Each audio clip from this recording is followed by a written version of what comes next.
Smiles to Go students.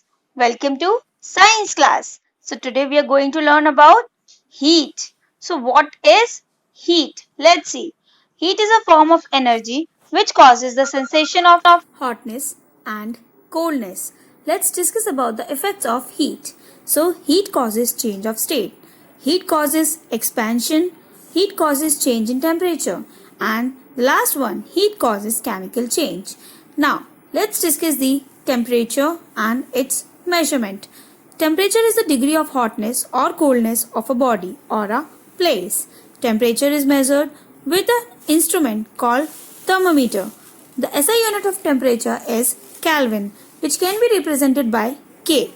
The thermometer is made up of a long thin glass tube called capillary tube that has a bulb at one end. Now, let's discuss the different scales of temperature.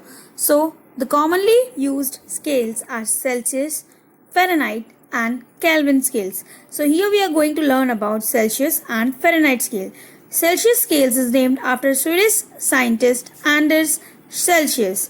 The scale has a range from 0 degrees Celsius to 100 degrees Celsius, where 0 degrees Celsius is the melting point of ice and 100 degrees Celsius is the boiling point of water.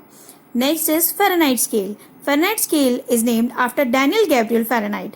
This scale has a range from 32 degree Fahrenheit to 212 degree Fahrenheit, where 32 degree Fahrenheit is taken as the melting point of ice and 212 degree Fahrenheit is taken as the boiling point is divided into 180 divisions. So relationship between Celsius and Fahrenheit scale, that is Fahrenheit is equals to Celsius multiplied by 9 by 5 plus 32. This is the formula. How can we relate this Fahrenheit and Celsius?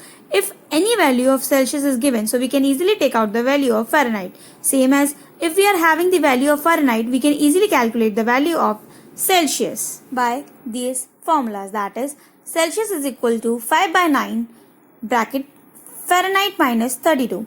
Let's discuss the types of thermometer.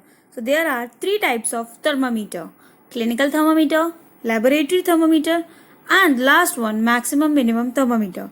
So the first is clinical thermometer. The clinical thermometer is also called the doctor's thermometer. It is used to take the body's temperature of human being.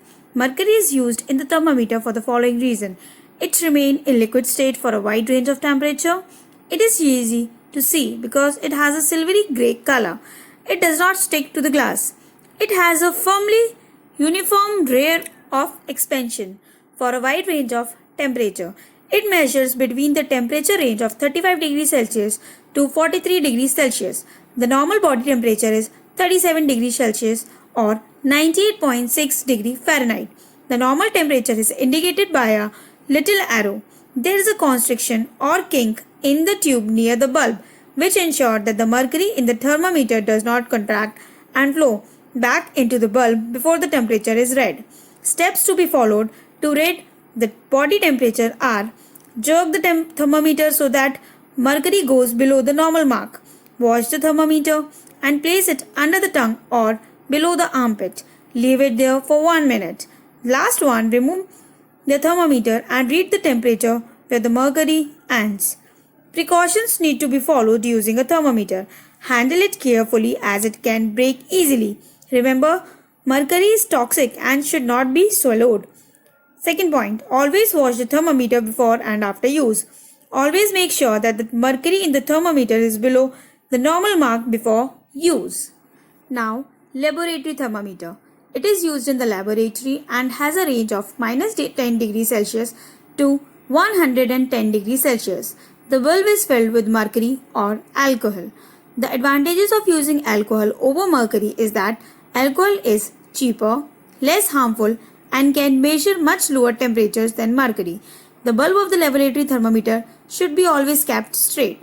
Laboratory thermometers are generally more sensitive to temperature change. Hence, they instantly rise and drops on increase and decrease in temperature.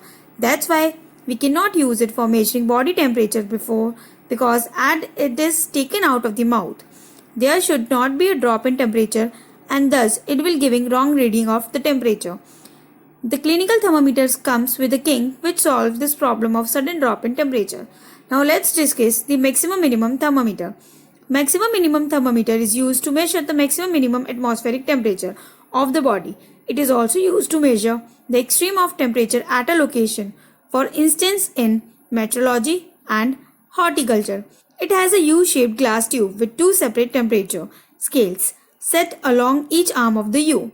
One arm is used for recording the maximum temperature and the other for minimum temperature. So here we can easily read the temperature of minimum and maximum both. Now let's discuss the transfer of heat. The flow of heat from a body to another body at a high temperature or to another part of the same body at a lower temperature is called transfer of heat. Heat is measured in calories or joules. The SI unit in which heat is measured is joule, which is represented as J. Heat can be transferred by three modes. First is conduction, second is convection, third is radiation. So let's discuss about conduction. Conduction is the process of transfer of heat within a body from the hotter to the colder end or between the two bodies at different temperature which are in contact with each other. Remember, for conduction to occur, the two objects have to be in contact and their temperature should not be same. Substances like metals that allow heat energy to flow through them are called good conductors of heat. Substances like wood and plastic, water, air that do not allow heat energy to flow through them are called the bad conductor of heat or insulators. Application of conduction in our daily life. Uses of conduction.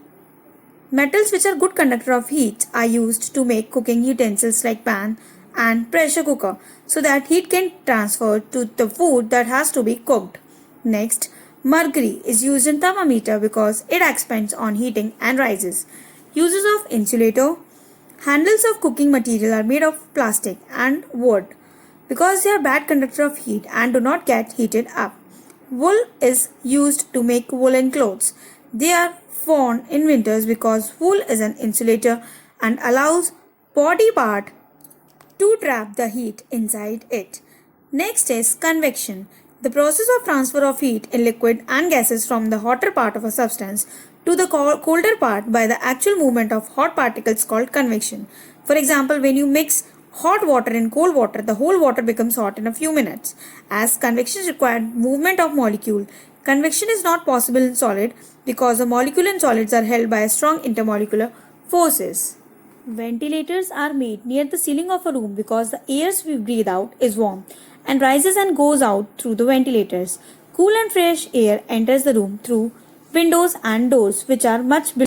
Heaters and blowers used to heat up a room should be placed near ground level so that they heat the entire room by setting up convection current. Next, firemen crawl when entering a building on fire because hot air and smoke are released near the ground. Air conditioner used to cool rooms should be placed at higher level as cool air is heavy and will come down and cool the room. And the last application is land breeze and sea breeze that I already explained in my class. Now, let's discuss about radiation. The radiation is the process of transfer of heat which does not require a medium. Radiation can travel in a medium or without any medium. Through radiation, heat can also be transferred through vacuum. Energy from the sun reaches us through the radiation.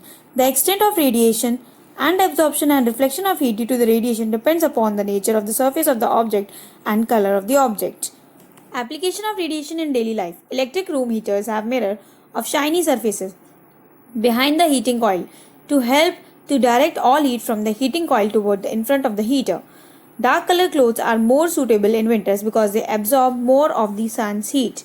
Let's discuss about thermoflask. A thermoflask does not allow loss or gain of heat by the material stored in it. All three modes of heat transfer, conduction, convection and radiations occurs in the thermoflask. Heat loss due to the convection is minimized in the inner jar made up of double glass or stainless steel. Due to the vacuum present between the surface of the jar is highly reflective and this minimized heat loss due to radiation. The heat radiation are reflected back into the jar. Hope you have enjoyed the class and learned something from it. So till then, wait for the next video. Bye bye everyone.